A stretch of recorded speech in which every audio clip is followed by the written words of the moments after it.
That Tuesday afternoon, I was walking back from lunch when I saw three guys in Navy suits standing around my desk. The name's Mac Henderson, by the way. Marcus, if you're being formal, but nobody's called me that since the Army. I'm 58, been in tech for 32 years, 12 of them here at Lone Star Healthcare Analytics. I thought I'd seen everything. I was wrong.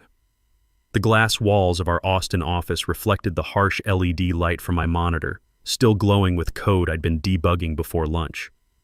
Papers were scattered across my desk like someone had gone through them with purpose. One guy wearing latex gloves was checking my drawers. Another was photographing my screen. The third was flipping through my project notebook. The physical one I still keep because old habits die hard. I stopped in the doorway, still holding my coffee from the food truck. They didn't notice me until I cleared my throat and asked what was going on. The oldest one turned around. His face was all business but not hostile. He said they were from internal audit, conducting a security compliance review based on an anonymous report of potential HIPAA violations. Standard procedure, he claimed. I asked why I hadn't gotten any advance notice. In my 32 years in this business, surprise audits usually meant someone was in serious trouble. He glanced at his paperwork and said the investigation was triggered by concerns about data handling irregularities reported through proper channels. When I asked what specific irregularities, he said they'd discuss that during the formal interview process. Then he mentioned the reporting party had requested to remain anonymous, but the investigation had been authorized by Patricia Walsh, our senior director. My stomach dropped. I knew exactly who had made that anonymous report. Jordan Brooks.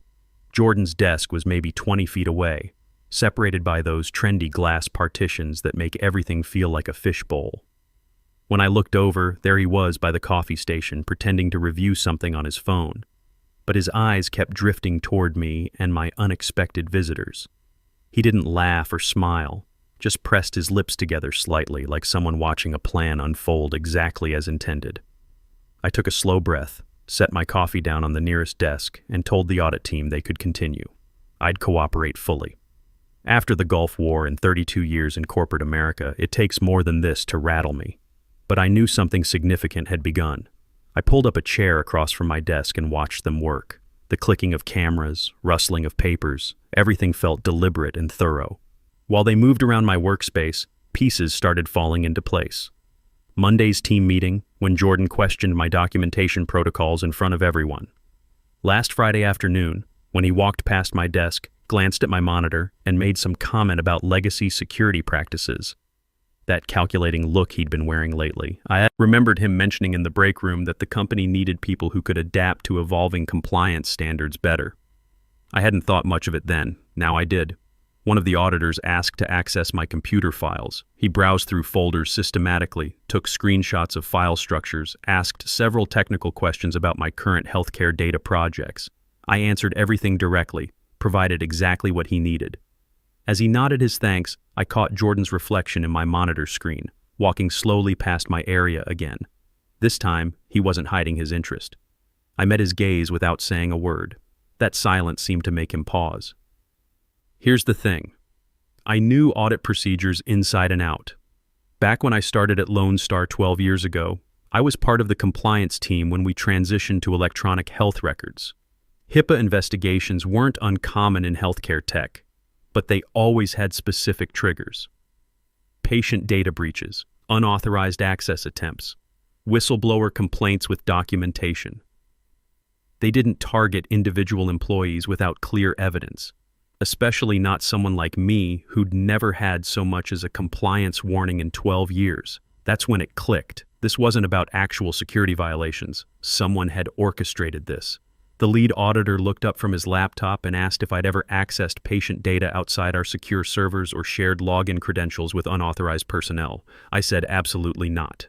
Every access was logged, tracked, and stored in our central HIPAA compliance system. He nodded, scribbled detailed notes, then turned back to his team.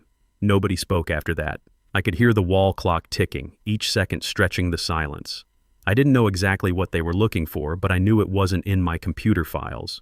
It was in someone else's agenda.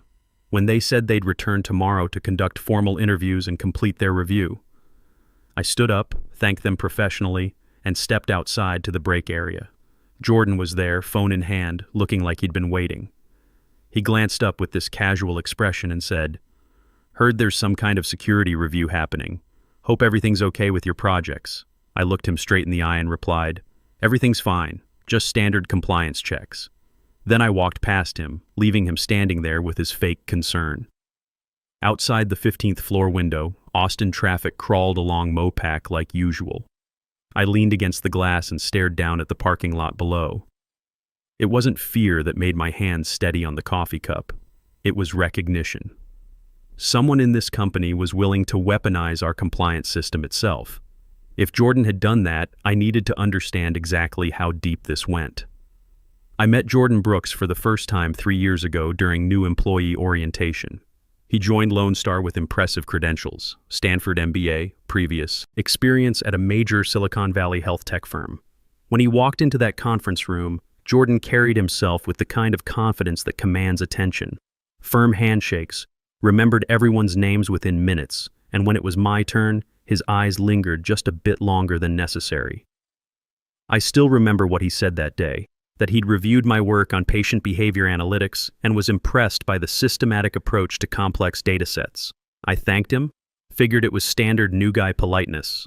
Never thought that comment would be the beginning of something calculated. At first, Jordan seemed like any ambitious young professional trying to make his mark. He'd stop by my desk to ask about workflow processes, review code architecture, or discuss test results. Said learning from experienced team members was the fastest way to advance in healthcare tech. I didn't mind. Actually appreciated someone showing genuine interest in the technical work instead of just chasing the next promotion cycle. But after about 6 months, what I'd taught him started appearing in meetings, not as collaborative insights, but as if he'd developed everything himself. I realized it clearly during our Q2 review meeting. The patient data visualization dashboard my team had spent 4 months building was presented again, this time in Jordan's quarterly report with his name as primary contributor. When Patricia Walsh praised the innovation and HIPAA compliance integration, Jordan simply smiled and accepted the recognition. Never mentioned the team that actually built it or the months of late nights we'd put in. I said nothing. Didn't want to make a scene in front of senior management. In corporate America, credit fades fast when it's your word against someone with better presentation skills and an MBA. After that meeting, everything shifted. Jordan started appearing in planning sessions he wasn't originally invited to, claiming he wanted to ensure alignment on strategic healthcare initiatives. He began sending follow-up emails to Patricia, CCing me with clarifications about my project status reports, usually questioning details that were perfectly clear but forcing me to waste time responding. Each time he'd follow up with this casual laugh, saying he just wanted to help make everything bulletproof for compliance audits. Looking back, that phrase should have been a warning sign. The credit stealing escalated during a client presentation 6 months later. Jordan stood at the conference room display presenting his proposal to improve our patient data security framework for a major hospital system contract. When the client's CTO asked what research supported his recommendations, he quoted directly from a risk assessment analysis I'd written 2 weeks earlier. Word for word, just changing a few technical terms and adding some buzzwords about next-generation healthcare analytics. I looked at him, but he avoided eye contact. After the presentation, he came to my desk, put his hand on my shoulder like we were old buddies, and said my experience was truly foundational to the team's success. Couldn't tell if that was acknowledgement or mockery. Jordan had a gift for corporate speak. He knew how to make people believe he always understood what really mattered. He dropped the right industry terminology at perfect moments, referenced the latest healthcare tech trends, and when it suited him, he could appear perfectly collaborative. I heard a few colleagues mention he was being considered for a senior analyst position. I didn't care about titles or office politics, never worked for corner offices or executive recognition. I worked for the satisfaction of solving complex problems that actually helped healthcare providers serve patients better, making data systems that could save lives, not just generate reports. But for Jordan, technical excellence wasn't enough. He wanted visibility, influence, to be seen as the driving force behind every major initiative. I started noticing changes in his behavior whenever I received project assignments. Each time Patricia assigned me a high-profile client implementation, Jordan would smile, but something calculating flickered behind his eyes. He began pointing out minor issues in my work during team meetings, sometimes legitimate concerns, sometimes problems he'd actually created himself. He'd say I was technically solid but potentially too rigid for rapidly evolving healthcare compliance standards, not adaptable enough for a dynamic regulatory environment. I knew he was building toward something, but I stayed quiet. Always believed that consistent good work speaks louder than office politics. But Jordan wasn't finished. He started cultivating a closer relationship with Patricia Walsh, volunteering for her special projects and joining her for lunch meetings with other department heads. Within 2 months, Jordan was assigned to the HIPAA security upgrade project I was leading, officially as a compliance liaison, but I knew he was there to document everything I did. In our project meetings, he asked detailed questions about our data encryption protocols, access control implementations, and audit trail procedures. At first, I thought he was genuinely trying to understand our security architecture, until I realized he was creating comprehensive records, not to learn, but to build evidence. Over the following weeks, the project team atmosphere grew noticeably tense. 2 colleagues mentioned that Jordan had been asking specific questions about my approach to patient data handling, even requesting copies of my system design documentation. He claimed he needed to understand my methodology for future compliance assessments. I knew he was collecting fragments, small technical details he could later combine into something larger. Just didn't know when he'd make his move. That evening, after everyone had left the office, I walked past Jordan's workstation on my way to the parking garage. His monitor was still on, displaying a detailed spreadsheet with multiple tabs. I stepped close enough to read the main file name, Henderson Performance Documentation 2024. There wasn't much else to interpret. He was building a comprehensive case against me, entry by entry. I stood there for maybe 15 seconds, then headed for the elevator. I understood then that whatever strategy Jordan had initiated would eventually force me to respond in kind. From that day forward, I started paying closer attention to details I'd always overlooked. I realized Jordan wasn't just passively collecting information. He was actively creating situations designed to make me look incompetent or non-compliant. One morning, he sent me a patient data export with deliberately corrupted field mappings, but saved it with our standard naming convention. By the time I caught the formatting errors and corrected them, he'd already taken screenshots of the data quality issues and documented them as evidence of procedural failures. Another time, he quietly changed access permissions on our shared project repository, blocking me from uploading scheduled deliverables on time. Then he sent Patricia a concerned email asking why our milestone timeline was slipping behind schedule. Every move felt calculated, like he'd been planning the systematic campaign for months. I didn't tell anyone what I suspected. Knew if I reacted defensively, he'd use it as proof that I was becoming paranoid or couldn't handle the pressure of evolving compliance standards. So I stayed quiet, watched carefully, memorized every detail, and started preparing my own systematic response. I wasn't planning revenge, just wanted to create a way for facts to speak without me having to raise my voice or make accusations. Because in any healthcare tech company, the person who stays calm and documents everything usually outlasts the one who makes noise. One afternoon, while reviewing our quarterly team performance metrics for Patricia, an idea hit me. If Jordan could use data to build a case against me, why couldn't I use data to document something more valuable to the company? Not by tracking anyone's mistakes or creating surveillance records, but by systematically recording the positive professional behaviors that actually make healthcare teams function effectively. The kind of collaborative actions that improve patient outcomes, but usually go unrecognized in performance reviews. It seemed almost naive at first, but the more I thought about it, the more sense it made from a business perspective. I called it the Team Recognition Log, built a simple tracking system using our existing internal database tools, nothing hidden or sophisticated. Each time someone went out of their way to help a colleague meet a deadline, shared critical knowledge without being asked, or demonstrated the kind of teamwork that keeps healthcare data systems running smoothly, I logged it with basic details. DR stayed late to help resolve client database connectivity issues. LP shared updated HIPAA guidelines with entire compliance team. MW acknowledged junior developer contributions during client presentation. Small professional actions that usually disappear into daily workflow but actually determine whether healthcare organizations trust us with their patient data. I had no agenda beyond maintaining perspective during a difficult workplace situation. But as the data accumulated over several weeks, I realized I was documenting something more important than individual recognition. I was creating a record of what collaborative healthcare technology work actually looks like.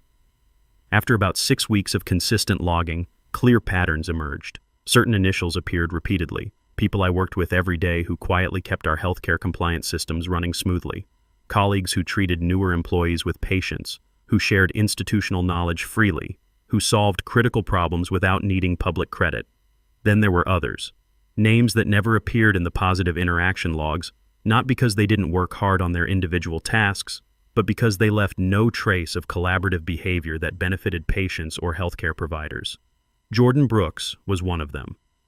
Despite being involved in multiple team projects and compliance initiatives, not a single entry in 6 weeks carried his initials. Not one act of knowledge sharing, peer support, or collaborative problem solving worth documenting. I never intended for anyone else to see the team recognition log, but another thought began forming. If someone ever questioned my commitment to healthcare compliance or team collaboration, I wouldn't need to defend myself with arguments. I'd let the systematic data speak, the kind of objective record nobody expects but everyone can verify. Jordan must have sensed I wasn't reacting to his provocations the way he'd expected. He started pushing harder during our weekly project meetings. He'd slip in questions designed to corner me about procedural decisions, casually referencing potential compliance concerns that only someone with inside access to my work would know about. He'd frame these as helpful clarifications, making sure Patricia and other team leads could hear the implications. Mac, can you walk us through why you chose that particular data encryption approach? I want to make sure we're following current healthcare security best practices.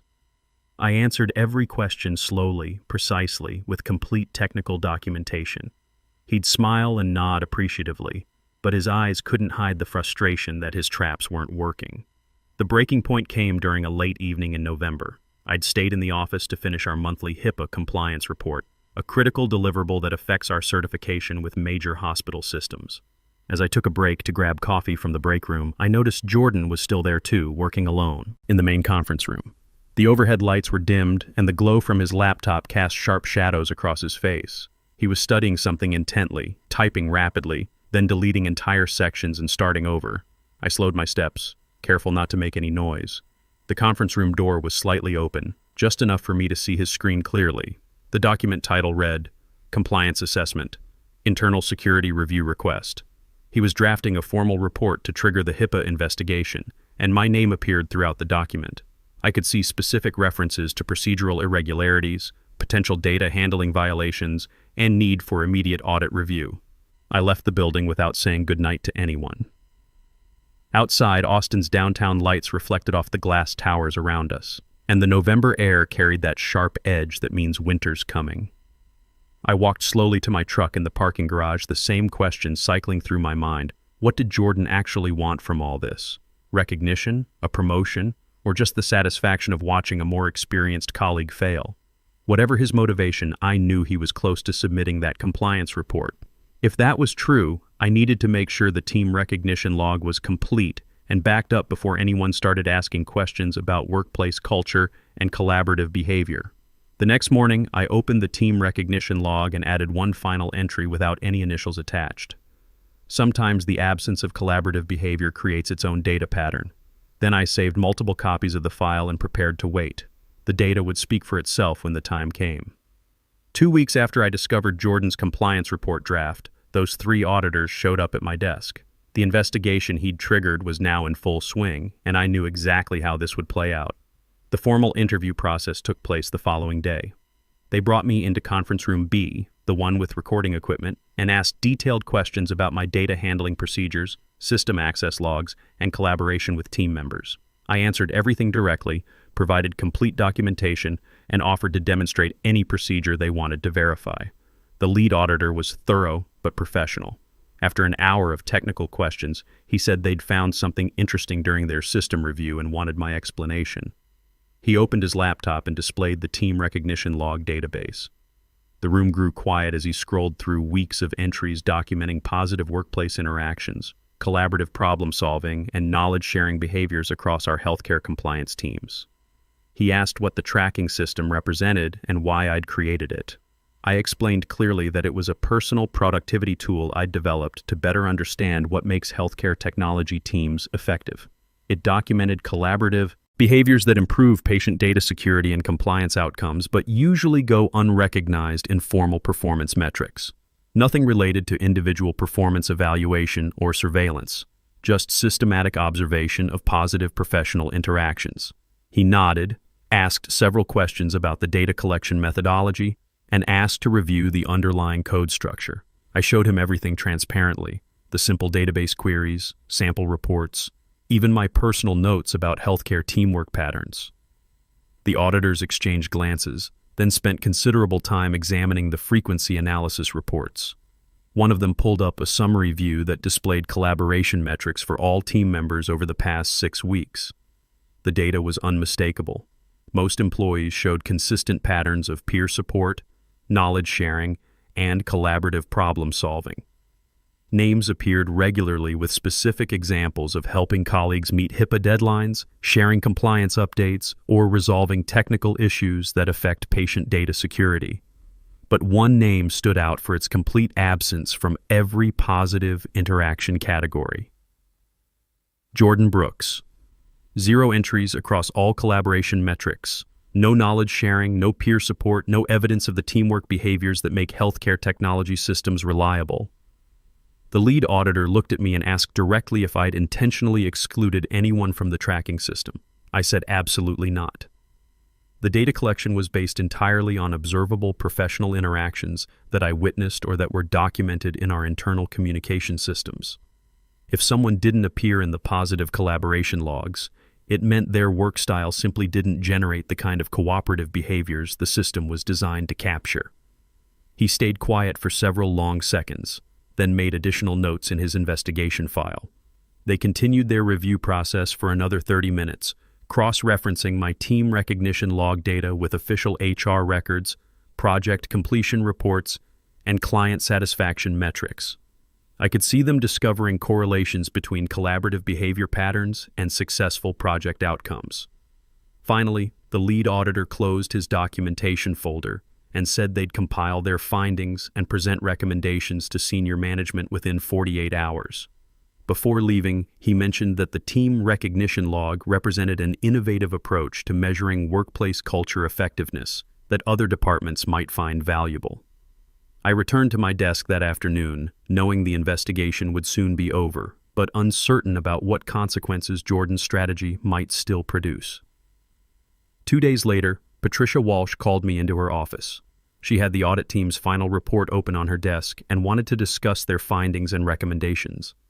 I sat across from her, maintaining a calm expression. She explained that the investigation had found no HIPAA violations, no breaches of patient data protocols, and no evidence of any compliance failures in my work or system access patterns. However, she continued, the auditors had discovered something unexpected that warranted further discussion. The team recognition log had provided unique insights into team dynamics and collaborative effectiveness that could significantly improve how the company measures and develops workplace culture. Several department heads had already requested information about implementing similar recognition tracking systems for their healthcare compliance teams. She asked if I'd be interested in expanding the team recognition log company-wide as a pilot program for measuring collaborative behavior and professional development. The role would involve leading implementation across all departments and integrating the system with existing HR performance management tools. I accepted the opportunity. As our meeting concluded, Patricia mentioned that Jordan Brooks would be transitioning to our technical documentation department, where he could focus on individual project work without requiring extensive cross-team collaboration responsibilities. Her tone was matter-of-fact, like she was simply optimizing resource allocation for maximum efficiency. Walking back to my workstation, I passed Jordan packing his belongings methodically. He was transferring files to boxes, his expression focused entirely on the task. I considered saying something, but decided some situations resolve themselves without requiring additional commentary. The objective data had spoken more clearly than any conversation could. A company-wide announcement came from Patricia's office the following week. Lone Star Healthcare Analytics would officially launch a program called Collaborative Excellence Metrics, designed to identify and encourage the teamwork behaviors that improve patient data security and healthcare compliance outcomes. Marcus Henderson would serve as Program Implementation Director. Reading that message, I sat quietly at my desk for several minutes. not from personal satisfaction, but from recognition that something constructive had emerged from what began as a defensive response to workplace politics. Jordan still works here, 2 floors down in technical documentation. We occasionally cross paths in the elevator or parking areas. He nods politely when we make eye contact, neither avoiding interaction nor seeking extended conversation.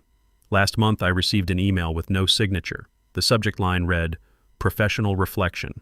The message was brief. Reviewed the collaborative excellence metrics first quarter results. Significant improvements in team productivity and client satisfaction. Maybe systematic recognition of positive behavior does create better outcomes than individual competition. Thank you for demonstrating what I hadn't understood about collaborative success. These days, I maintain the same routine of staying late occasionally to review the collaborative excellence dashboard.